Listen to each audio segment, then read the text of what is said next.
यार जिन ते पाण हाल ओरियूं त सिंध जे मसइलनि ऐं मामलनि ते ॻाल्हि इहा आहे त सिंध जे मुस्तक़िल बाशिंदनि में जेको खाल आहे वो किए भरजे। भाई आप उर्दू में बात करें, मुझे सिंधी समझ में नहीं आ रही। अरे यार अफसोस है, तुम पैदा इधर सिंध में हुए हो, आपको इस धरती की जुबान नहीं आती। कमाल है, सिंध की इस जबान और इस सकाफत पे जितना मेरा हक है ना, तो इतना ज़ीशान भाई आपका भी हक है। इस हकीकत का आपको एहसास नहीं है। अरे भाई इसमें मेरा क्या कसूर है? आप सिंधी बोलने वालों का कसूर है।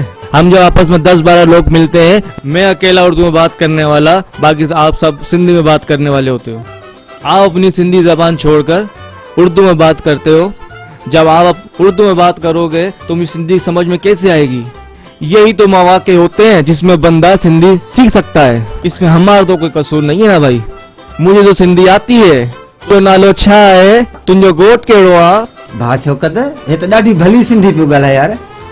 अदा हाओ सही तो चवे हे ज़ीशान, असांजी पंहिंजी ग़लती आहे। असां शहर में वञूं था, दुकान ते वञूं था, उते बि सच इहो आहे त असां भली 20 ग्राहक सिंधी ॻाल्हाइण वारा हुजूं, हिकिड़ो दुकानदार उर्दू ॻाल्हाइण वारो, उन सां बि असां उर्दूअ में था ॻाल्हायूं।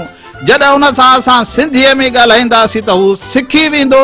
असां बस में सफ़र कयूं, कराची हुजे, हैदराबाद हुजे, कहिड़ो बि शहर हुजे सॼी सिंध जो, जे उन्हनि सां बस में बि असां सिंधी ॻाल्हाईंदासीं, किथे स्टॉप ते बि असां सिंधी ॻाल्हाईंदासीं, कंहिं शादी मुरादीअ में बि उन सां सिंधी ॻाल्हाईंदासीं त हू सिंधी सिखी वेंदा न यार।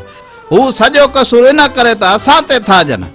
अॼु खां पोइ पाण इहो बि वाइदो था कयूं भाऊ मंसूर त कंहिं बि दुकान ते, होटल ते, बस में, किथे बि हूंदासीं, पाण भाइरनि सां ॻाल्हाईंदासीं सिंधीअ में। कीअं भाऊ ज़ीशान?